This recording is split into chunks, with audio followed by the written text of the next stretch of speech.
I stepped into the ballroom of the High Ridge Grand Hotel, my heels heavy as stone. Crystal chandeliers sparkled above, casting light onto the marble floor like they were exposing everything I'd tried to bury for over a decade. "Why did you agree to come here?"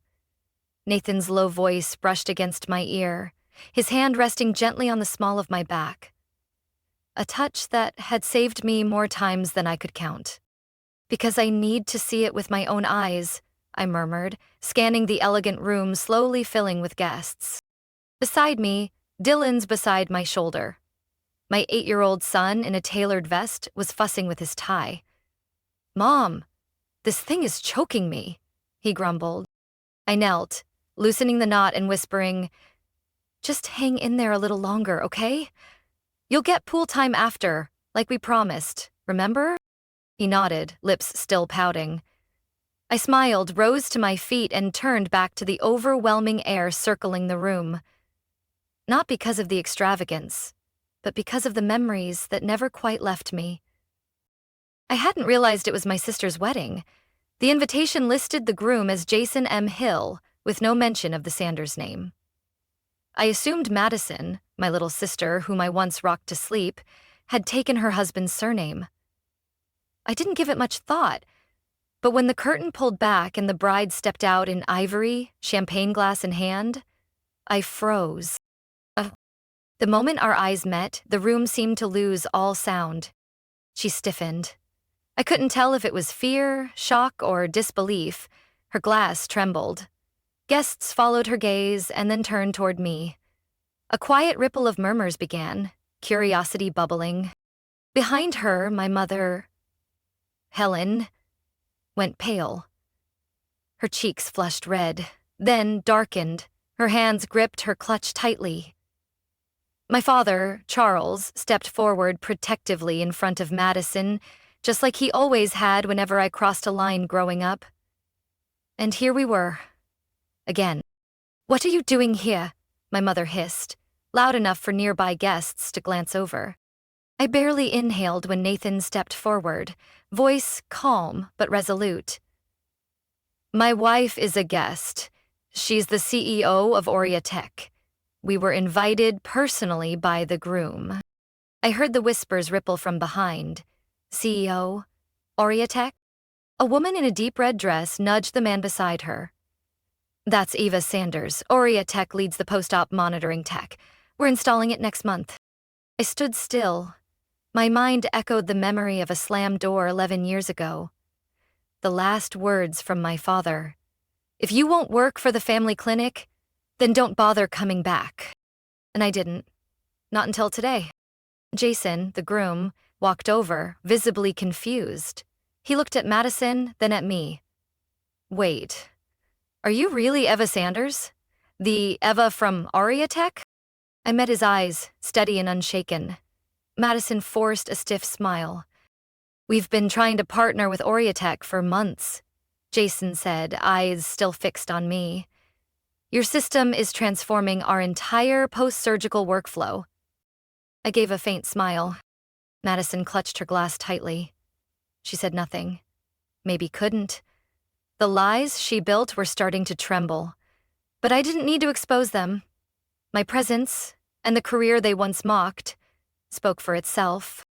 I tilted my head and said, calmly, "Congratulations on the wedding, Madison."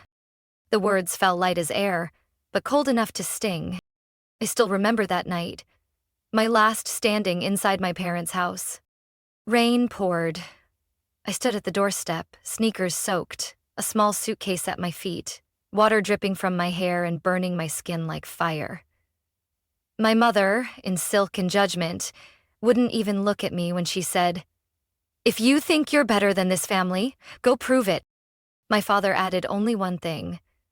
"If you won't work at the clinic, don't come back." The Sanders family practice, known all over Meadowfield, was their pride. But I never wanted to be a nurse in their rigid old system. I wanted to build things that saved more lives, improved care. I once proposed remote monitoring, upgraded storage. They laughed. "Tech doesn't treat patients, Eva." I applied for a degree in healthcare tech administration, won a full scholarship to a small private college in Illinois. I thought they'd be proud. But instead, my mother sighed. You think that covers everything? What about the rest?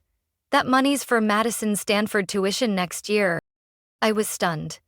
No one told me Madison was going to Stanford, or that they'd emptied the college fund I'd saved since I was 15, from contest prizes and my great-grandmother's inheritance, to invest in my sister. I'm the one who saved every dollar for college. You knew that, I whispered. She shrugged. You're not cut out for this field. You're smart, but you lack the empathy patients need. Madison's better suited. I walked out the door with nothing but a suitcase, a dead phone, and less than $200 in my account. 3 months later, I was sleeping on my classmate Marcy's couch. She worked nights at a sandwich shop. I worked 3 jobs, mornings at a campus cafe, afternoons at a small clinic, evenings answering phones at a private health center. I once fell asleep between shifts, lived on instant noodles for 2 weeks to buy textbooks. But I never stopped, never once thought of going back. I transferred from private to state college in Minnesota to save tuition. One Friday night, working the front desk at a hospital, I met Nathan. He was a third-year resident, exhausted but curious about the flowchart I'd been doodling on a napkin. You studying hospital management? He asked. I nodded. I'm trying to reduce average post-op wait times. If we integrate real-time vitals monitoring, I think we can cut complications by at least 10%. He stared like I'd said something brilliant. The next night, he brought coffee and a binder. If you have time, we should talk more about that idea. And we never stopped. After I graduated, Nathan and I rented a tiny apartment in Minneapolis. In a kitchen barely big enough for 2 chairs, we built the first version of OriaTrack, a post-op monitoring system with real-time alerts for warning signs. 4 years later, we founded OriaTech. 7 years later, our system was in 17 hospitals, now 32. 13 more coming by year's end. And in all that time, I never heard from my parents. Until 3 weeks ago, when a wedding invite arrived at the company's front desk. From Madison. No mention of Sanders. I almost tossed it, until a staffer from our events team recognized the groom's name, Jason Hill, CEO of the Oak Rise Hospital Network. And there, on the official guest list, Eva Moreland, CEO of OriaTech. It took me over 11 years to stand tall. It took them less than 1 evening to realize I had never truly fallen. I hadn't even taken a sip of my champagne when whispers started rising from the crowd to my left. Someone said, loud enough to carry, "She's the one who invented OriaTrack. That system's being implemented at our hospital next month." An older doctor turned to the person beside him, eyes wide with surprise. "What's her name again?" "Eva Moreland, CEO of OriaTech," the woman in the teal silk dress replied, clearly trying to stay composed, though her eyes sparkled with excitement. The crowd shifted slightly. I caught sight of Madison forcing a smile with a group of doctors, but her face was stiff and the hand holding her wine glass trembled. A silver-haired man, likely a surgeon, had just asked something that left Madison pausing for several seconds before she managed to reply. Yes, we still maintain an approach based on ER cell therapy?" She stammered. The man raised an eyebrow. "I thought smaller hospitals in Vermont stopped using that model 3 years ago." Madison laughed, a little too quickly. "Yes, but some of the doctors at our family clinic still prefer traditional methods. We're Jason Hill, the groom, stood beside her, turning to look at Madison with a puzzled expression. He wasn't unfamiliar with medical conferences, technical language, and hard data, and in that moment, his face clearly showed unease. I realized he was starting to notice. More accurately, starting to doubt. A few minutes later, Jason stepped toward me, leaving Madison among murmuring guests. "Are you Eva Moreland?" I turned to him and gave a small nod. "We've been trying to reach OriaTech for 6 months now. I didn't expect to meet you here. His voice lowered, carrying a hint of confusion. I was invited to the wedding, I said, glancing at Madison. Seems the bride forgot to mention me to you. Jason studied me carefully. Madison told me her older sister dropped out of college, that the family tried to help, but she couldn't adjust to the healthcare field. He spoke slowly, as if testing each word. I didn't respond. I simply offered a faint smile, as if the words meant nothing to me. And truly, they didn't. Congratulations, I said plainly. I hope you have a wonderful marriage. The simple wish made Jason pause for a beat. He looked at me again, longer, deeper, then turned to glance back at Madison, who was now pretending to chat with two older guests. I didn't need to expose anything, didn't need to recite any truth. Sometimes, all it takes is presence to collapse a tower of lies built on sand. Nathan appeared beside me at just the right time. You okay? He asked quietly. Dylan was sitting in the corner, waving at me, mouthing, Mom, I'm hungry. I gave him a reassuring smile. Just a little longer, I said, then turned my attention to the renewed stir rising in the crowd. A visiting doctor from Boston, dressed in a charcoal suit, approached me. Excuse me, are you really the one behind Oriatrack? I met his gaze and offered a polite smile. We're planning to run clinical trials at 3 hospitals in the state, he said, eyes gleaming. According to the latest report, post-op complication rates dropped by 30%. We'd love to explore collaboration with your team. Behind me, Madison took a step back, her face draining of color. She's my sister, she whispered to someone. But she failed before? No one replied. No one believed her.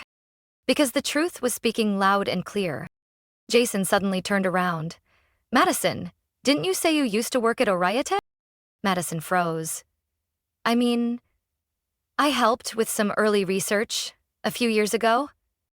He frowned, clearly no longer believing anything she said. I swirled my champagne quietly. I didn't need recognition. I just needed to stand here and let them feel the distance between what they claimed and what was real. I tilted my head toward Madison. There was no anger in my gaze, only the detachment of someone who had walked far beyond the reach of old wounds. And Madison, she knew. I wasn't here to ruin her wedding. I was just here, and that was enough for everything to begin unraveling. I was getting ready to leave the center of the ballroom when I heard the sharp, familiar sound of heels behind me. I stopped. I didn't need to turn around to know who it was. My mother, Helen, came up in her shimmering black evening gown, each hurried step taut with tension. She stood in front of me, her face tight, as if trying to hold together a crumbling facade. You shouldn't be here, she said, voice lowered but still laced with bitterness. This is Madison's day. You're ruining everything. Nathan stood beside me, gently tightening his grip on my hand, but I shook my head slightly, signaling him to step back. I was invited, I replied calmly. By the groom. You know that's not what I mean, she snapped, her tone sharper. You came to show off, to prove you're better than her. It's petty. I paused for a beat. If my presence alone is enough to shake your lies, maybe I'm not the problem. Her face darkened. Eva! You should know your place. No matter how many titles you have, how many articles praise you, you'll never be part of this family. I didn't react. That blow had landed years ago, and healed thicker than bone. That's when Jason appeared behind her. He looked at me, then at her, his expression shifting from confusion to clarity. You're Eva's mother? He asked, voice low but firm enough that nearby guests paused their conversations. She stiffened, then nodded. What was it you told me again? Jason said slowly. That Madison was the only one who followed the family legacy, that her sister was a dropout who lived off others. Before she could answer, I turned to him. Thank you for inviting me to the wedding. But I think it's time I go. I took a cream-colored envelope from my wallet, light but thick enough that I could feel the weight of the layered paper inside. For you, I said, handing it to Jason. A small share in Oriatech. Not much, but enough to show that I came here in good faith. Jason looked at me, surprise clearly written on his face. Thank you. I nodded and walked away without waiting for another word. I'd barely taken a few steps when Madison's voice rose behind me, no trace of composure left. And what the hell are you doing? I turned to see her storming over, eyes blazing. She yanked me into a hallway near the restrooms, and as soon as the door clicked shut, she shouted, "You're ruining my wedding. Why couldn't you just disappear like before?" I looked in the mirror, catching my own gaze beside Madison's heavily made-up face.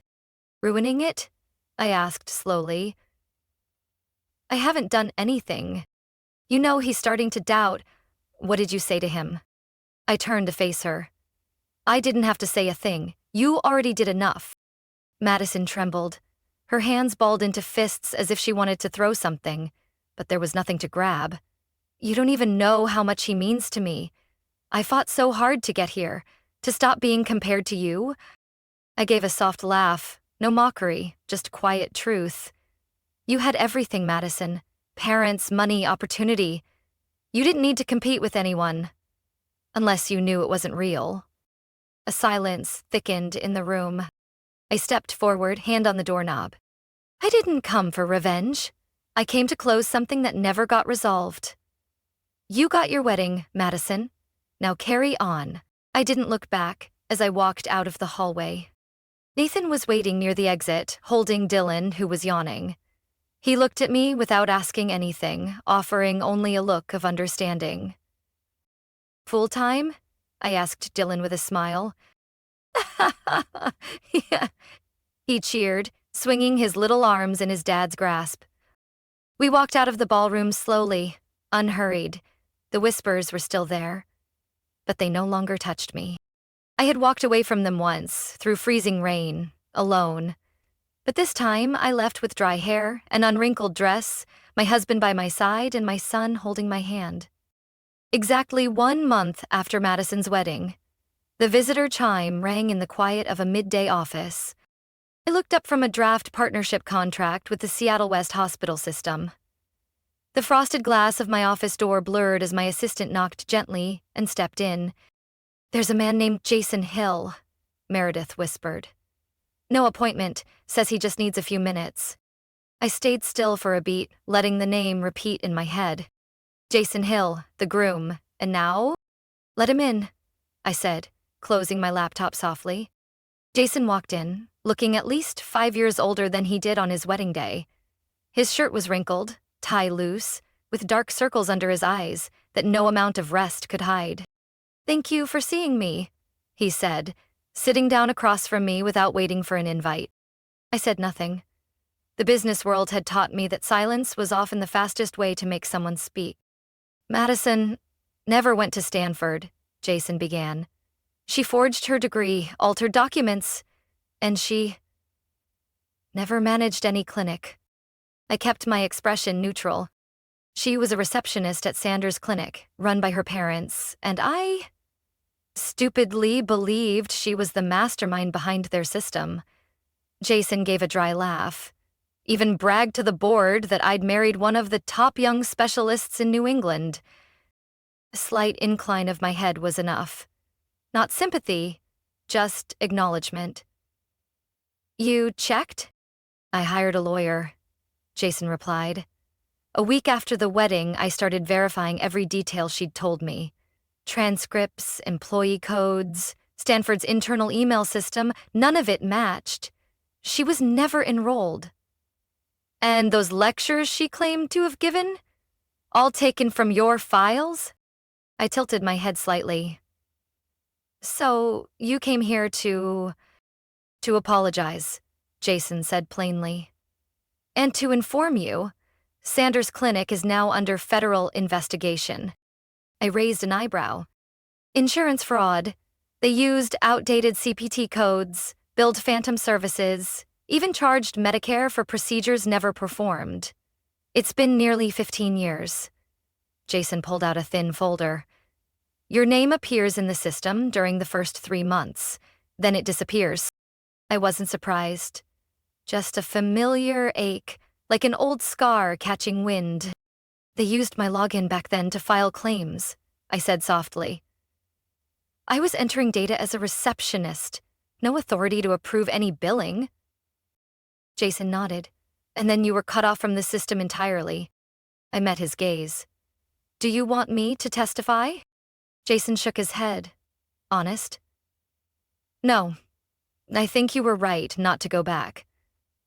I just needed confirmation, and if you still have any old files, emails, logs, shift records, they could support the investigation. I was quiet for a moment, then turned my screen toward me and began typing.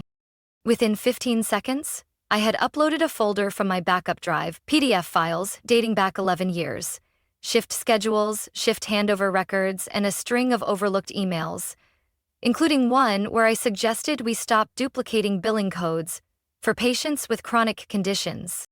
You can forward this to the investigation office. I'm not filing a lawsuit or confirming anything further. Jason took the USB. I understand. Before leaving, he paused at the door. Grace? Sorry, Madison. Called me 20 times after I left the apartment. I didn't respond. She called you too? I gave a slight nod. 3 times. One asking for help, one threatening to tell Dylan about who his mom really is. I ignored the last one. Just hit delete. Jason gave a sad laugh. Same here. I guess. Some people can't handle watching things fall apart when no one's there to pick up the pieces. Or they never learned how to stand back up, I said. That's not on you. Jason looked at me one last time, something like gratitude in his eyes. Thanks for not ruining the wedding.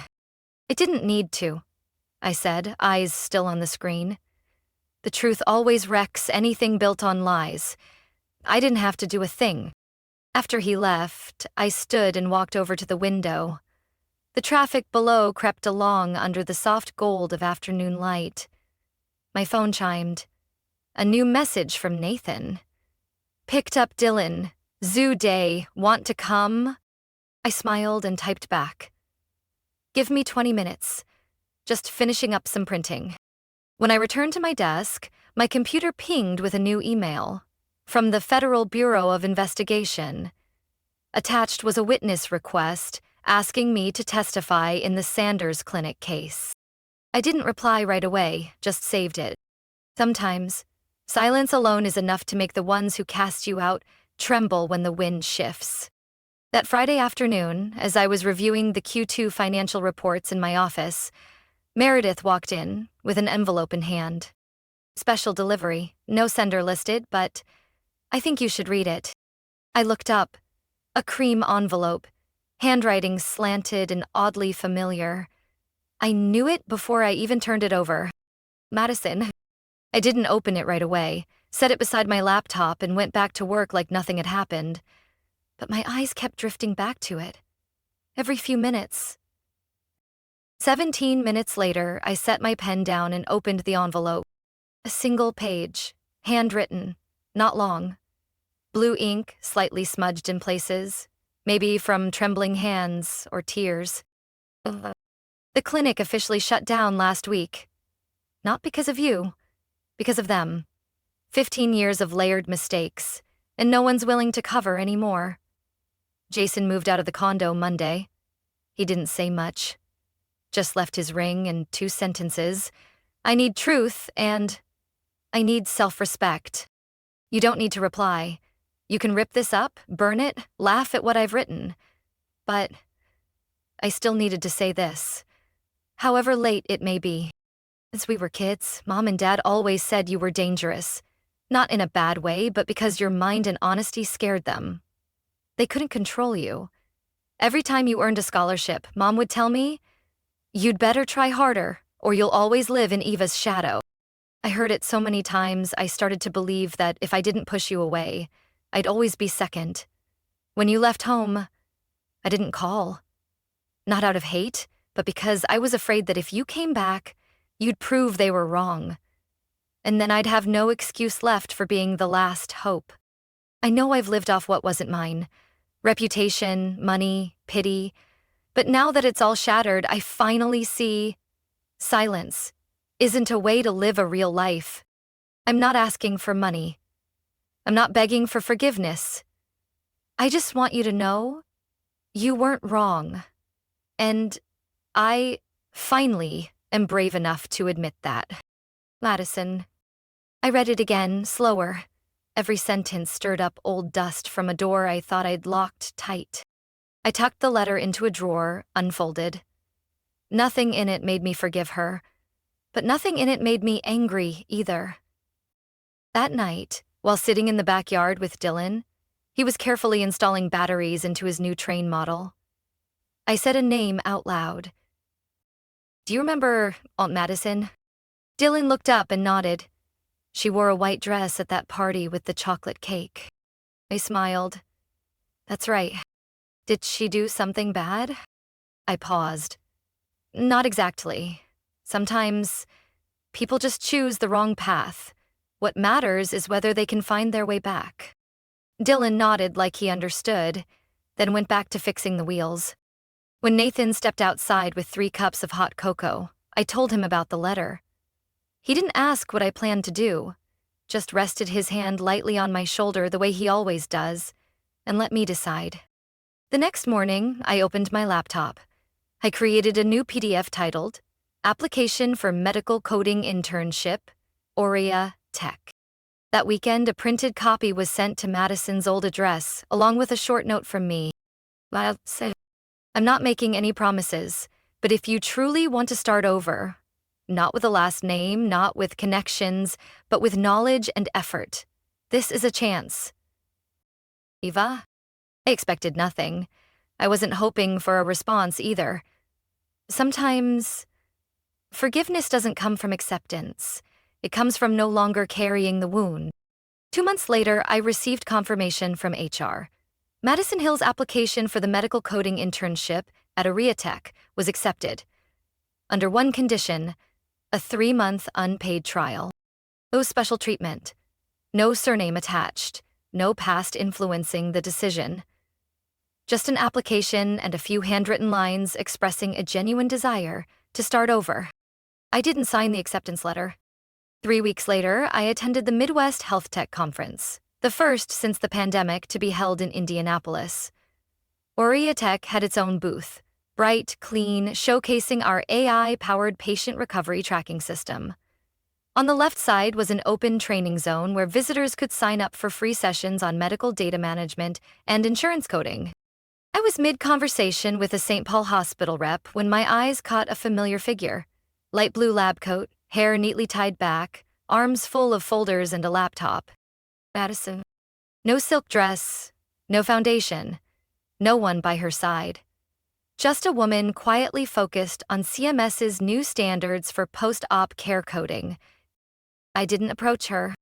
Our eyes met briefly as I stepped away from the booth. Madison paused, nodded. I acknowledged her with a brief glance. That night, I sat in my office under the warm glow of the desk lamp. I opened a folder labeled EVA 2030 Initiative, a scholarship fund Nathan and I had quietly built over the past 3 years, but never made public. We had finally secured enough to launch the first cycle. I named it the First Gen Health Scholars Program. No Sanders surname, no legacy to inherit. Just for students like I once was. Those with no one at home who understood college, finance, or healthcare systems, but still wanted to step into the field through effort alone. 20 full scholarships for students in health tech and hospital administration, including one-on-one mentorship and guaranteed internships at Aurea Tech. I signed the papers and sent them off, then shut down the computer. Sunday afternoon, Dylan and I were in our little backyard garden. Next to us, a basket of seedlings from the farmer's market. Basil, bell peppers, and some purple lavender. Where should we plant this one, Mom? Dylan asked, holding up a tomato sprout. Near the fence or by the drain pipe? I wiped my hands and pointed near the brick wall. That corner gets more sunlight, I said. But leave space. It needs room to grow. He tilted his head, eyes squinting just like Nathan's when he's trying to figure something out. Do plants not like being crowded? I chuckled. Exactly. Some roots need space. If you plant them too close, they can't grow properly. Dylan paused, then asked softly. Like people, right? I crouched beside him and met his eyes. Yes.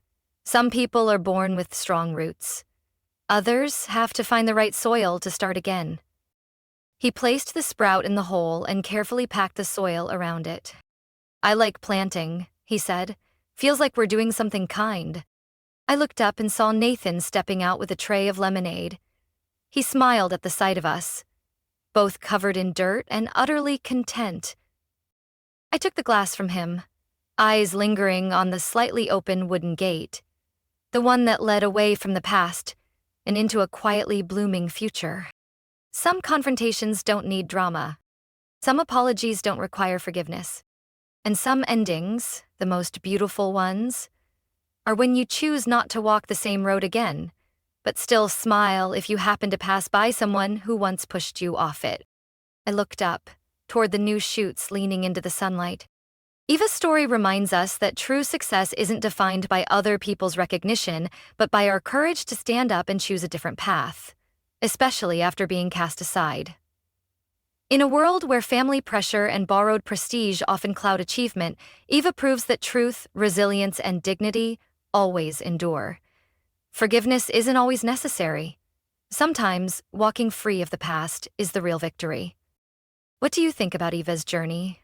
Would you have chosen to forgive or walked on in silence? Share your thoughts in the comments. And don't forget to follow the channel for more powerful stories about life and family.